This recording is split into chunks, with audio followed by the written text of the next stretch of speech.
আরে মরার আগে যখন আমার কাছে একটা চিঠি আসবে তো এত কষ্ট করে এই বয়সে নামাজ রোজা করার দরকার কি? দুনিয়ার যত গুনাহ সব করতে শুরু করলো। মরার আগে তো চিঠি আসবে, যখন চিঠি আসবে তখন ভালো কাজ করতে লাগবো, তাওবা ইস্তেগফার করতে লাগবো, ভালো কাজ করতে লাগবো, সব গুনাহ ছেড়ে দিব।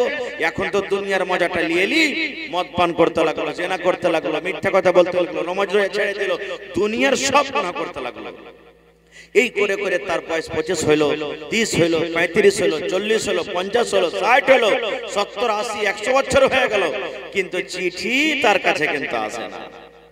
80 বছর, 60 বছর বয়স হয়ে গেল, এমন টাইম হয়েছে মাথার চুল পেকে গেল, দাড়ি পেকে গেল, চোখে ঝাপসা দেখতে লেগেছে, কোমর ঝুঁকে গেছে, চামড়া টানছে 1 ইঞ্চি বেড়ে চলে আসছে, এরকম বুড়া কালে হয়ে গেছে, কিন্তু চিঠি আসে না। হঠাৎ করে রে একদিনকার ঘটনা রে বন্ধু, যে লোকটা বলে গেছিলেন একদিন তোমার কাছে চিঠি আসবে, চিঠি আসবে, চিঠি আসবে, আল্লাহর বান্দা রে, যখন তোমার কাছে চিঠি আসবে তখন তুমি মনে করবে আর দুনিয়াতে আমি বাঁচবো না। ওই লোকটা কিন্তু এসে হাজির হয়ে গেছে। হাজির হয়ে যাওয়ার পর বলছে, আল্লাহর বান্দা রে, তোমার বয়স 100 বছর হয়ে গেছে রে বান্দা, এখন তোমাকে দুনিয়া থেকে যেতে হবে, দুনিয়ার জীবন তোমার শেষ হয়ে গেল রে, দুনিয়ার হায়াত তোমার শেষ, এখন তোমার জান কবজ করে নিয়ে চলে যাব। ওই বুড়া লোকটা বলছেন, রে আল্লাহর বান্দা, তুমি মিথ্যা কথা কেন আমার সাথে করেছো? মিথ্যা ওয়াদা কেন তুমি আমার সাথে করেছো রে আল্লাহর বান্দা? তুমি তো আগে বলে গেছিলে যখন আমার বয়স 25 বছর বয়স ছিল, তখন তুমি আমার সাথে ওয়াদা করেছিলে যে যখন তুমি মরবে, দুনিয়া ছাড়বে, মরার আগে তোমার কাছে একখানা চিঠি আসবে, ওই চিঠিখান যখন তুমি পেয়ে যাবে তখন তুমি মনে করিও এই দুনিয়াতে আর আমি থাকবো না। রে আল্লাহর বান্দা, আমি 25 থেকে আজকে 100 বছর বয়স হয়ে গেল, আমার চুল মাথার পেকে গেছে, দাড়ি গালা পেকে গেছে, দাঁত সমস্ত উঠে গেছে, চোখে আর দেখতে পাই না, চোখ ঝাপসা দেখছে, মানজা খান চাড়া হয়ে গেছে, আমি 1 কদম 2 কদম চলতে পারি না। এরকম বয়সে পৌঁছে যাওয়ার পর আজ পর্যন্ত চিঠি এলো না, আর হঠাৎ করে তুমি আজকে বলছে জান কবজ করে আমি নিয়ে চলে যাব। এই কথাটা তোমার কিন্তু মানা হবে না। না, তোমার কথা মানবো না। কেমন করে তুমি আমার জান কবজ করবে? আরে তুমি তো ওয়াদা করেছো মরার আগে চিঠি আসবে। এইবারে মালাকুল মউত তখন বলছেন, ও আল্লাহর বান্দা রে, চিঠির কথা বলেছিলাম রে, তুমি চিঠি পাওনি? বলছেন, না আমি চিঠি পাইনি। মালাকুল মউত বলছেন, আল্লাহর বান্দা, আমি দেখতে পাচ্ছি তোমার কাছে অনেক অনেক অনেক চিঠি এসেছে রে, অনেক অনেক চিঠি এসেছে, কিন্তু চিঠি তুমি একদিনও পড়া দেখোনি, একদিনও তুমি পড়া দেখো রে আল্লাহর বান্দা, চিঠি তুমি একদিনও কিন্তু পড়া দেখোনি। এবার ওই লোকটা বলছেন, না আমার কাছে চিঠি আসেনি, আমি কেমন করে পড়বো? এবারে মালাকুল মউত বলছেন, আল্লাহর বান্দা, আমি যখন তোমার কাছে এসেছিলাম তোমার কি তখন মাথার চুল পেকেছিল? বলছে, না আমার তখন মাথার চুল পাকেনি। বলছে, এখন তোমার মাথার চুল কি পেকেছে? বলছে, হ্যাঁ। বলছে, বান্দা রে, এটা হলো আল্লাহর তরফ থেকে চিঠি, যে তো যখন আমি এসেছিলাম তোমার মাথার চুল পাকেনি, এখন তোমার মাথার চুল পেকেছে, ইয়ার মানে এটা আল্লাহ রাব্বুল আলামিনের তরফ থেকে চিঠি। আরে আল্লাহর বান্দা, যখন আমি তোমার কাছে এসেছিলাম তোমার দাঁতগুলো ভালো হয়েছিল, দাঁত তোমার মজবুত ছিল না? ছিল না। বলছে, হ্যাঁ আমার ভালো ছিল। বলছে, এখন দাঁত দেখো তো মুখের ভিতরে দাঁত আছে নাকি? বলছে, না একটাও দাঁত নাই, সব দাঁত উঠে গেছে। এইবারে মালাকুল মউত বলছেন, আল্লাহর বান্দা রে, এটা হলো আল্লাহর পক্ষ থেকে একটা চিঠি, এটা আল্লাহর পক্ষ থেকে একটা চিঠি। এই দাঁত উঠে যাওয়ার মানে আখিরাতের দিকে তুমি এগিয়ে গেছো, আখিরাতের দিকে তুমি এগিয়ে গেছো। বান্দা রে, আমি যখন তোমার কাছে এসেছিলাম তোমার কোমরটা কি সোজা হয়েছিল না কোমরটা পড়ে গেছিল? বলছে সোজা হয়েছিল। বলছে বান্দারে এখন তোমার কোমর টেঁড়া হয়ে গেছে, তুমি সোজা হয়ে আর চলতে পারো না, হাঁটতে পারো না। ইয়ার মানে এটাও আল্লাহ রাব্বুল আলামিনের পক্ষ থেকে একটা চিঠি। এত চিঠি আসা পর তুমি বলছো আমার কাছে চিঠি আসেনি, চিঠি আসেনি, মানা হবে না রে, হবে না, হবে না। বন্ধুরে আমার ওই পাপের গুনার অবস্থায় তার জান কবজ করে নিয়ে চলে গেলেন। নারে তাকবীর। আমরা কেউ জানি যে কে নেকির হালাতে মরবো কে গুনার হালাতে মরবো? জানি ভাই? জানি কি? কোরআন মাজিদ একটা সূরা আছে, ওই সূরাটার নাম সূরা লুকমান। সূরাটার নাম কি? সূরা লুকমান। দেখবেন বাড়িতে খুলে যারা পড়তে জানেন, শেষের দিকে এখানে একটা ঘটনা আছে, ঘটনাটা আমি বলবো না, টাইম খুব শর্ট। শেষের দিকে 5টা কোরআনে আল্লাহ তাবারক ওয়া তাআলা শেষের আয়াতে কথা বলেছেন। 5টা কথা। কি কথা? 5টা কথার মধ্যে 1 নম্বর কথা আল্লাহ তাবারক ওয়া তাআলা বলে দিয়েছেন, ইনদাহু ইলমুস সাআহ, কিয়ামত কখন হবে আল্লাহ ছাড়া জানে না।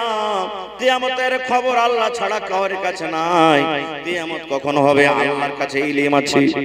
এবার আল্লাহ রাব্বুল আলামিন বলেন বান্দারে 5টার মধ্যে আরো একটা খবর আছে।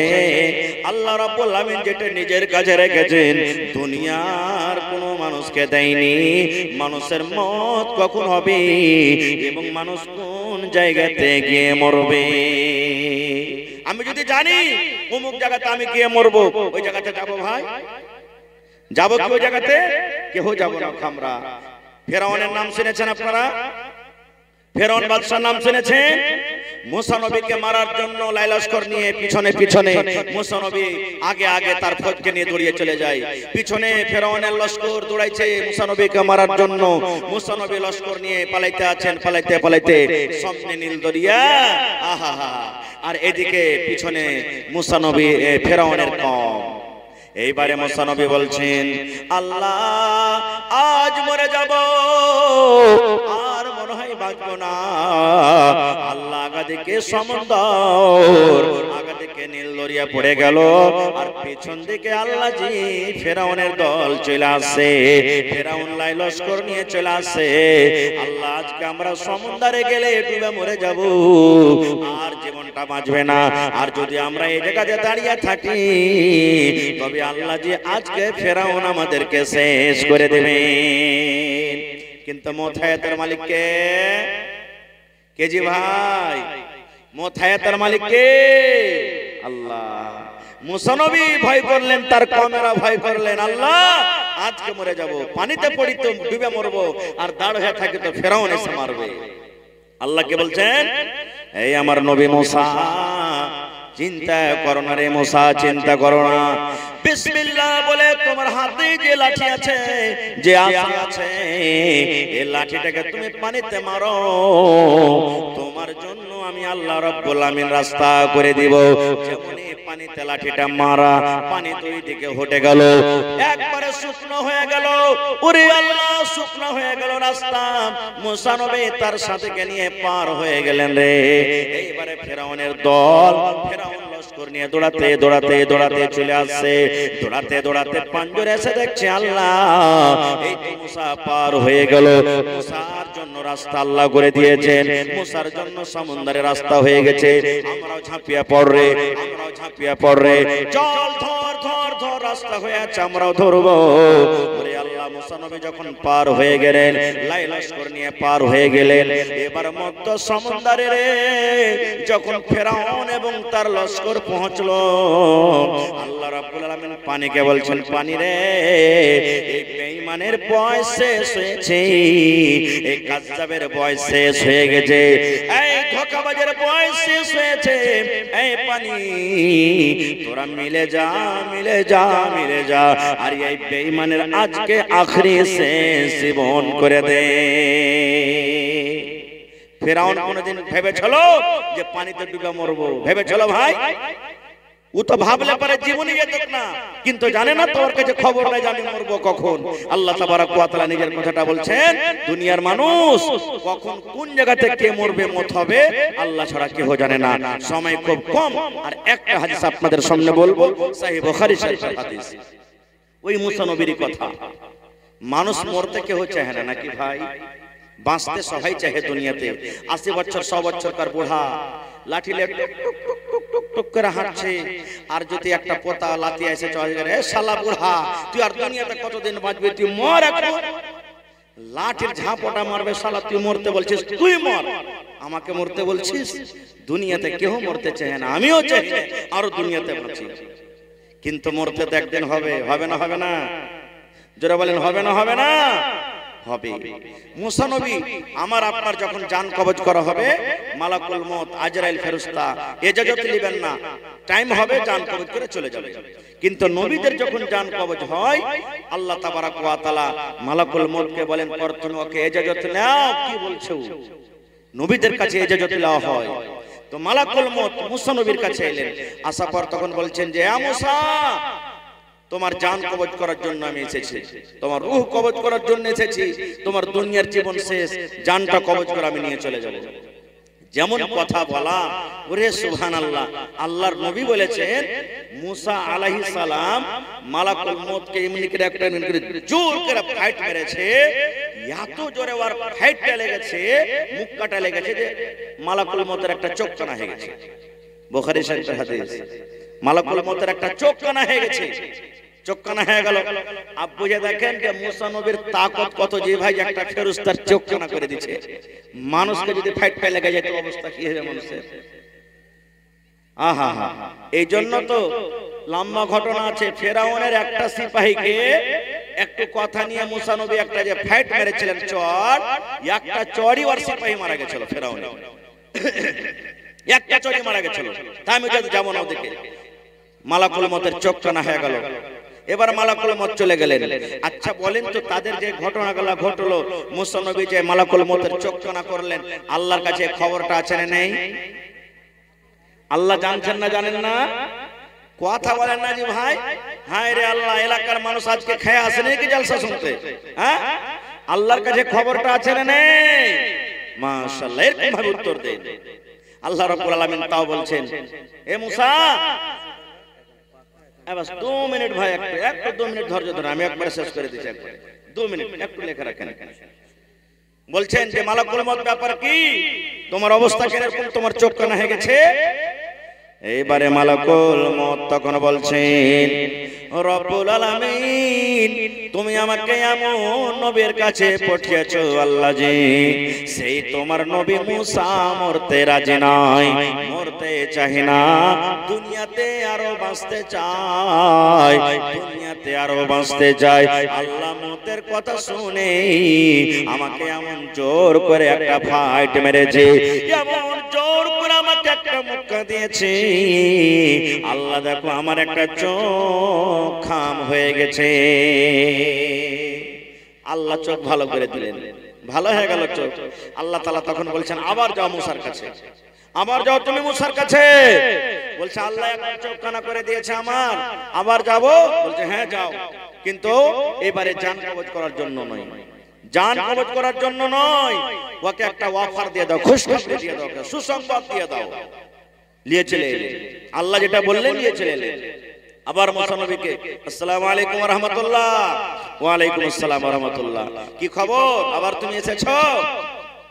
এইবারে মালাকুল মউত তখন বললেন, আয় আল্লাহর নবী মুসা, এইবারে আপনার জান কবজ করার জন্য আমি আসিনি, আপনার জান কবজ করে নিয়ে চলে যাবো এই জন্য আমি আসিনি, তবে কেন এসেছো? এইবারে মালাকুল মউত বলছেন, মুসা, আল্লাহ রাব্বুল আলামিন আপনাকে একটা মেসেজ দিয়েছেন, আল্লাহ রাব্বুল আলামিন আপনাকে একটা খুশখবরি দান করেছেন, সেই খবরটা, সেই মেসেজটা আপনাকে দেওয়ার জন্য এসেছে। মালাকুল মউত বলছেন, কি মেসেজ? মালাকুল মউত বলছেন, এই মুসা, তুমি একটা গরু নিয়ে এসো, একটা তুমি গরু নিয়ে এসো। এইবারে মুসা নবী বলছেন, গরু নিয়ে এসে কি হবে? মালাকুল মউত বলছেন, মুসা, একটা তুমি গরু নিয়ে এসো, আর ওই গরুটার পরে তোমার হাত রেখে দাও, গরুটার উপরে তুমি হাত রেখে দাও। মুসা নবী বলছেন মালাকুল মউত, কেন তুমি আমাকে এরকম কাজ করতে বলছো? আমি গরুর উপরে হাত রাখলে পারে কি হবে? মালাকুল মউত বলছেন মুসা, তুমি একটা গরুর উপরে যখন হাত রাখবে, হাতের তলাতে তোমার রুয়া যে দাববে, ওই রুয়া গলা তুমি গিনতি করো। পারবেন গিনতে কেউ? রুয়া গুনতে পারা যাবে ভাই? গুনতে পারা যাবে না। মালাকুল মউত বলছেন মুসা, একটা গরুর উপরে হাত রেখে দাও। হাত রাখার পর আপনার হাতের তলাতে যত রুয়া দাববে, ওই রুয়া গুলাকে গিনতি করতে লাগো। গণনা করো, গিনতি করো, গিনতি করো। গিনতি করতে করতে করতে করতে করতে তুমি গিনতি সমস্ত করে নাও। এবারে মুসা নবী বলছেন মালাকুল মউত রে, আমার হাতের তলাতে যত রুয়া দাবলো, ওই সমস্ত রুয়াকে আমি গিনতি করতে লাগলাম, গণনা করতে লাগলাম।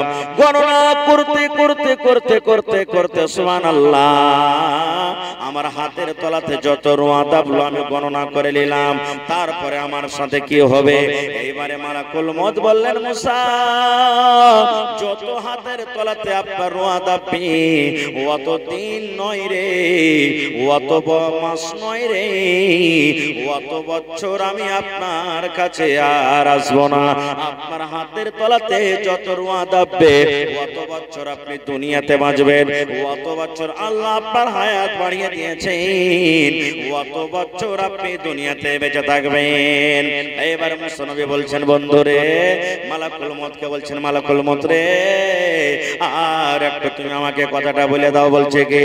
বলছে মালাকুল মউত, আমি গরুর উপরে হাত রেখে দিলাম, আর হাতের তলাতে যত রুয়া দাবলো, ওই রুয়া গলা গিনতি করতে করতে করতে কত বছর আমি দুনিয়াতে বাঁচলাম।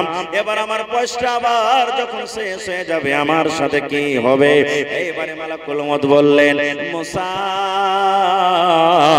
কত বছর দুনিয়াতে বাঁচার পর আমি মালাকুল মউত আসবো, আর আসার পর আপনার জান কবজ করে আমি নিয়ে চলে যাব। এইবারে মুসা নবী বলছেন মালাকুল মউত, এতদিন বাঁচার পর, এত বছর বাঁচার পর যদি আমি মওত থেকে রেহাই নাই পাই, যদি আমি মওত থেকে ছুটকারা না পাই, এরকম জীবনের আমার দরকার নাই রে, জীবনের দরকার নাই। এসো এসো তুমি আমার জান কবজ করে নিয়ে চলে যাও। নারে তাকবীর। ভাই মুসলমান, তাহলে মওত থেকে নবীরাও বাঁচতে পারেনি, আমরা পারবো ভাই? জোরে বলেন পারবো? রাজা বাদশারা বাঁচতে পারেনি। একটা রাজার কথা বলছি আপনাকে, সাদ্দাদ একটা বাদশা, খুব বড় জাবির জালিম বাদশা। ও নিজে আল্লাহ দাবি করেছিল, আর দুনিয়াতে জান্নাত বানালছিল। দুনিয়াতে জান্নাত, জান্নাতে যেমন ভালো ভালো জিনিস পাওয়া যাবে, সুন্দর সুন্দর বেটি ছেলে পাওয়া যাবে, ভালো ভালো বিছানা পাওয়া যাবে, ভালো ভালো ঘর হবে। তো সাদ্দাদ দুনিয়াতে একটা জান্নাত তৈরি করেছিল, যে ওকে খোদা বলে মানবে ও নিজের জান্নাতে ওকে দিবে, এরকম দুনিয়াতে জান্নাত করেছিল আল্লাহুস সামাদ। এইবারে জান্নাত হয়ে গেল, জান্নাতের উদ্ঘাটন হবে, জান্নাতের ইফতিতাহ হবে। খবর হলো বাদশা জান্নাত রেডি হয়ে গেছে, চলেন এখন জান্নাতের উদ্ঘাটন করতে হবে। দুনিয়ারই জান্নাত হোক, আল্লাহ তো বেঈমান মুশরিকের জন্য জান্নাত হারাম করে দিয়েছেন। দুনিয়ারই জান্নাত হলো তো কি হলো? আল্লাহ তাবারাক ওয়া তাআলা মালাকুল মউতকে বলছেন মালাকুল মউত রে, ওই আমার নাফরমান বান্দা সাদ্দাদকে দেখো, এখন জান্নাতের উদ্ঘাটন করতে যাচ্ছে, ও যেন জান্নাতের ভিতরে পা না দিতে পায়, এই জান্নাতে যাওয়ার আগে আগে যেন ওর জানটা কবজ হয়ে যায়। আল্লাহুস সামাদ। সাদ্দাদ জান্নাতের মুখ দেখতে পায়নি। আল্লাহুস সামাদ। ভাই মুসলমান, এই জন্য মওত থেকে কেউ বাঁচতে পারবে না। দেখবেন আমার গায়ের মুসলিম ভাইয়েরা, ওরাও মানে একদিন মরতে হবে। আমরা যেমন আমাদের লাশটাকে ঘাড়ে নিয়ে যাই, আর যাওয়ার পর সুবহানাল্লাহ, আলহামদুলিল্লাহ, লা ইলাহা, এগুলা নিজের দোয়া দুরূদ পড়ি, দেখবেন ওরাও যাবে আর বলবে রাম নাম সত্য है सबका यही गत है, রাম নাম সত্য है सबका यही गत है। ওরাও বলবে এই যে খাটে করে নিয়ে যাচ্ছি, এটা হলো একদিন সত্য ঘটবে, আমরা এটা থেকে রেহাই পাবো না কেউ। ভাই আমার, তাহলে আমাদের সকলের বিশ্বাস আছে না নাই যে একদিন মরতে হবে? আছে? জোরে বলেন আছে? আরো জোরে বলেন আছে? আহা, আমাদেরকে দুনিয়া ছেড়ে একদিন যেতে হবে ভাই। দুনিয়াতে আমরা কেউ আসতে পারবো না ভাই মুসলমান। আমাদের থাকার জায়গা হলো চারখানা জায়গা। সর্বপ্রথম মায়ের উত্তর, মায়ের রেহাম, মায়ের পেট। আমরা 8 মাস 9 মাস 10 মাস পর্যন্ত মায়ের পেটে থাকি। 2 নম্বর জায়গা হলো আমাদের দুনিয়া, যেখানে আমার জন্মের দিন থেকে নিয়ে 80 বছর 100 বছর 200 বছর পর্যন্ত থাকি। এবার 3 নম্বর মরার পর হলো আমাদের জায়গা কবর, যেখানে আমরা কিয়ামত পর্যন্ত থাকবো। আর তারপরে 4 নম্বর জায়গা হবে জান্নাত কিংবা জাহান্নাম, যেখানে সারা জীবনের মতো থাকতে হবে। এরকম মেলায় কথা আছে ভাই, আমার টাইম কিন্তু খুব শর্ট, আল্লাহ হায়াতে রাখেন। এই বিষয় নিয়ে আবার কোনদিন আলোচনা করব। তবে ভাইরে, মত একদিনই আছে, মত একদিন আসবে, মত থেকে কেউ ছুটকারা পাবো না, নর হোক কিংবা নারী হোক। ইউসুফ নবীকে আল্লাহ তাবারক ওয়া তাআলা এত সৌন্দর্য দান করেছেন। সহিহ মুসলিম শরীফের হাদিস, আল্লাহর নবী বলেছেন গোটা পৃথিবী মিলিয়ে আল্লাহ তাবারক ওয়া তাআলা অর্ধেক রূপ ইউসুফ নবীকে দান করেছিলেন। আর অর্ধেক রূপ গোটা পৃথিবীর মানুষকে আল্লাহ তাবারক ওয়া তাআলা দিয়েছেন। ভাই, আমাদের মধ্যে একটু একটু কোনি বরাবর করে রূপ পেয়েছি, তার মধ্যে দেখেন এক একটা সুন্দর ব্যক্তি কত, ওরে আল্লাহ, আমাদের দেখতে দেখতে চোখের তারা ফেটে যায় আর বলে এত কি আল্লাহ সুন্দর করেছে একেরে। তাহলে মুসা নবী কত সুন্দর ছিলেন ভাই। আর মুসা নবী সুন্দর কত ছিলেন, কোরআনে একটা সূরা আছে, সূরা ইউসুফ। ইউসুফ সূরা পড়ে দেখবেন যে ওয়ার সৌন্দর্য, ওর রূপ, ওর চেহারা, ওর বডি দেখে বিবি জুলাইখা বাদশার স্ত্রী দিওয়ানা পাগল হয়ে গেছিলেন। আস্তে আস্তে আস্তে কথাগুলো ছড়িয়ে গেল, আরে দেখ রে দেখ, দেখ রে দেখ, বাদশার স্ত্রী একটা গোলামের পিছে পাগল হয়ে গেছে। মানে ইউসুফ তো গোলাম না ছিল তখন, তার গোলামের পিছে পাগল হয়ে গেছে। মানুষেরা বলে না যে মহিলাদের 36টা কল্লা, কারণ বিবি জুলাইখা বলছে থামরে লিস্টি লাগানিরা তোরাকে আমি দেখাচ্ছি, আমাকে তোরা রাগাবি যে জুলাইখা পাগল হয়ে গেছে, দেখ তোরাকে আমি কি মজা চাখাচ্ছি তোরাকে। একদিনকার ঘটনা দেখবেন, কোরআনের কথা বলছি, ইউসুফ সূরা পড়ে দেখবেন। একদিনকার ঘটনা, কিছু মহিলাকে বিবি জুলাইখা দাওয়াত করেছে নিজের বাড়িতে, বুবুরে অমুক দিন অমুক টাইমে তোমরা আমার বাড়িতে চলে আসবে। সব দাওয়াত খেতে মহিলারা হাজির হয়ে গেছে। এবার ইউসুফ নবী তো সুন্দর, আর ভালো কাপড় পিনধেলে আরো সুন্দর লাগবে না, লাগবে না ভাই? জোরে বলেন, লাগবে না, লাগবে না? ওরে আল্লাহ, বিবি জুলাইখা এত সুন্দর করে সেদিন ওকে সাজালছে আর কাপড় পিনধেছে। ওরে সুবহানাল্লাহ, এমনি তো রূপ আল্লাহ দিয়েছেন, আরো সৌন্দর্য তার বেড়ে গেছে। আর প্রত্যেক বেটি ছেলেকে টেবিলে কিংবা বেঞ্চে কুরসিতে একটা করে ফল আর এখানে করে চাকু দিয়েছে বিবি জুলাইখা কাটার জন্য। আর বলে যে শোন, যতক্ষণ পর্যন্ত আমি অর্ডার না করব ততক্ষণ কেউ ফল কেটে খাবি না। আমি আদেশ করব যখন কেটে খা তখন কাটবি, কাটবি। এইবারে সব ফল যখন দেওয়া হয়ে গেছে, ইউসুফ নবীকে বিবি জুলাইখা বললেন যে এখন তুমি হাঁটো পেন্ডালের ভিতর দিয়ে, এই মজলিস দিয়ে তুমি একবার হাঁটো, এক মিনিট হাঁটো। ওরে আল্লাহ, হাঁটতে শুরু করেছে। এদিকে বিবি জুলাইখা বলছেন, এই বুবুরা এখন তোমরা ফল কাটা খাও, এখন ফল কাটো। আল্লাহুস সামাদ, ফল কাটতে লেগেছে আর সামনে দিয়ে ইউসুফ নবী হাঁটছেন। এবার ফলকে কাটবে, তার রূপ চেহারা দেখে হাঁ করে সব দেখতে লেগেছে ইউসুফ নবীর দিকে। আর এদিকে ফল কাটছে, চাকু দিয়ে ফল কাটছে। আল্লাহুস সামাদ ওর রূপ দেখে, সৌন্দর্য দেখে ফলকে ঘোড়ার ডিম কাটবে, ইউসুফ নবীর চেহারা দেখে সব নিজের নিজের লোক কাটে বসে আছে, রক্ত বইছে লোক দিয়ে। এবার ইউসুফ নবী যখন চলে গেলেন, তখন বিবি জুলাইখা কইছে, রে বুবুরা, তোমরা যা আমাকে রাগাচ্ছিলে যে বিবি জুলাইখা গোলামের পিছে পাগল হয়ে গেছে, তো তোমরা কি করছো দেখো, ফল কাটতে দিয়েছি না লোক কাটতে দিয়েছি?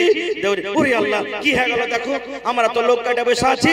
তখন বলছে, বুবুরে, তোমরা এক নজর দেখতে গিয়ে যদি লোক কাটে বসে থাকো, আমার বাড়িতে 24 ঘন্টা থাকছে, আমার সামনে ঘুরছে, আমার মনটা কেমন হইতে পারে?